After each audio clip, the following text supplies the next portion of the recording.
Alhamdulillah. Alhamdulillahilladzi arsala rasulahu bil huda wa dinil haq liyuzhirahu 'alad dini kullihi walau karihal musyrikun. Alhamdulillahi rabbil alamin. Kita panjatkan syukur kehadirat Allah Subhanahu wa taala yang telah mempertemukan kita pada pagi yang penuh barakat ini. Semoga duduknya kita di tempat ini sampai kita kembali ke rumah kita masing-masing tetap di dalam barakahnya Allah, di dalam rahmatnya Allah, di dalam kasih sayangnya Allah, di dalam kasih sayangnya Rasulullah, dan apa yang kita harapkan diberikan oleh Allah.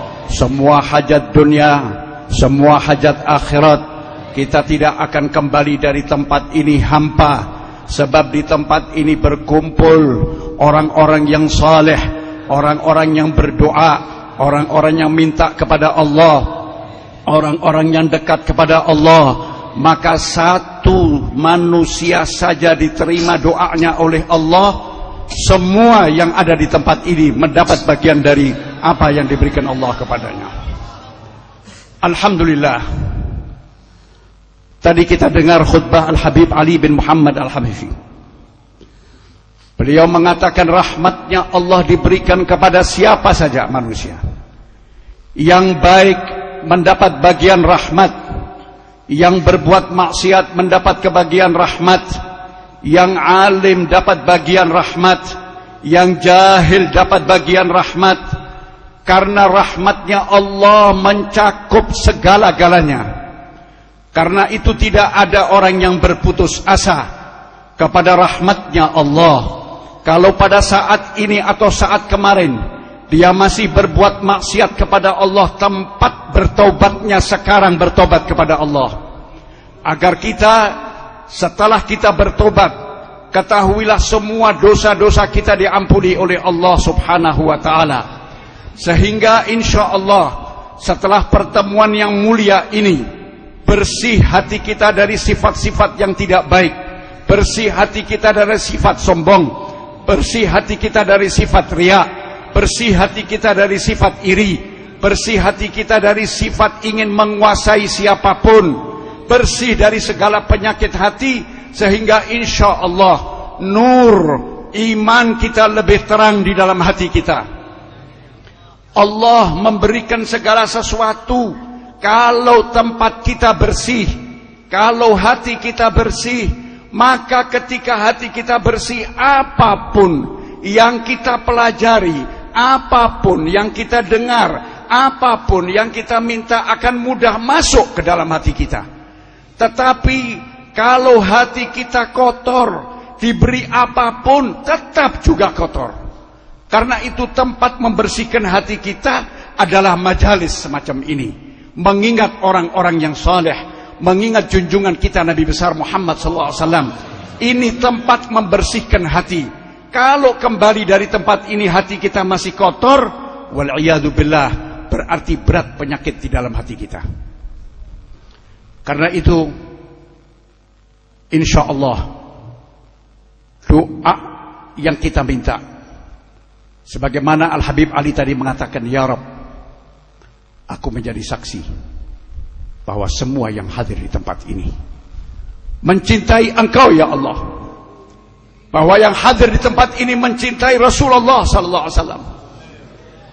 Persaksian yang disaksikan oleh Habib Ali, dan insya Allah persaksian itu sampai sekarang masih juga disebut oleh Habib Ali. Sebab ala inna awliya Allah la khaufun alaihim walhum yahzanun. Dan juga awliya Allah mereka hidup dan mereka tidak mati. Artinya semua apa yang kita lakukan insya Allah mereka menghadiri di tempat semacam ini. Aulia hadir di tempat semacam ini, Al-Habib Ali hadir di tempat semacam ini. Dan insya Allah yang terutama junjungan kita Nabi besar Muhammad SAW, insya Allah bersama-sama kita di tengah ini. Begitu juga para malaikat, begitu juga para malaikat memohon istighfar kepada Allah Subhanahu wa ta'ala. Sejak kita keluar dari rumah kita, jarak dari manapun kita datangnya, tujuan dan niat kita untuk menghadiri majelis khair, di dalam perjalanan sampai di tempat, malaikat istighfar mohon pengampunan kepada Allah kepada kita sekalian. Dan duduknya kita di tempat ini pun dikatakan Habib Ali, kita tidak lihat, mata kita tidak melihat, tetapi malaikat datang bersama kita, dan mereka malaikat mohon kepada Allah, turunkan rahmat, turunkan pengampunan, sehingga kita keluar dari tempat ini bersih insyaallah dari segala dosa-dosa kita. Taubat kita diterima oleh Allah, diberikan pengampunan oleh Allah, bersih semua catatan kita insyaallah, dan insyaallah kita bersama para salihin, bersama para aulia, di bawah pimpinan Nabi besar Muhammad sallallahu alaihi wasallam. Semua apa yang kita lakukan, sekecil-kecil apa yang kita lakukan, dicatat.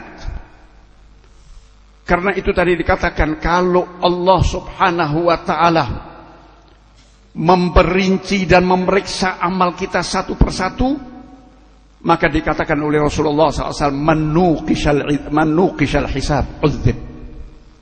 Kalau dihisab satu persatu, maka tidak selamat dari azabnya Allah SWT. Apalagi diperhitungkan besarnya nikmat dan besarnya maksiat yang kita lakukan.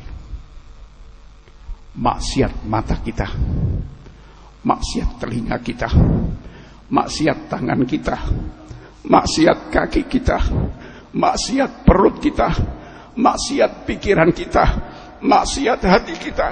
Kalau ini diperhitungkan oleh Allah subhanahu wa ta'ala, Rasulullah mengatakan tidak selamat, pasti diazab. Menukishal hisab uzib. Tetapi rahmatnya Allah, rahmati wasi'at kulla syai', rahmati sabaqat ghadabi, rahmatku meliputi semuanya, rahmatku lebih dahulu mendahului amarahku, kata Allah Subhanahu wa taala. Karena itu selamatnya kita kelak dari rahmatnya Allah, bukan dari amal kita. Jangan sekali-kali kita merasa saya banyak amal, beramal, tapi kita merasa kecil amal kita. Karena itu diajarkan oleh Imam Al-Ghazali, kalau kita melihat orang yang lebih tua, walaupun orang itu tidak berilmu, kita katakan dalam hati kita, sungguh lama orang ini beribadah dibanding ibadahku. Dia sudah sampai umur 70, aku baru umur 40. 30 tahun dia lebih banyak beribadah daripada aku. Kalau kita melihat yang lebih muda, kita mengatakan beruntung anak muda ini. Dia baru berbuat maksiat 20 tahun, aku sudah berbuat maksiat 70 tahun.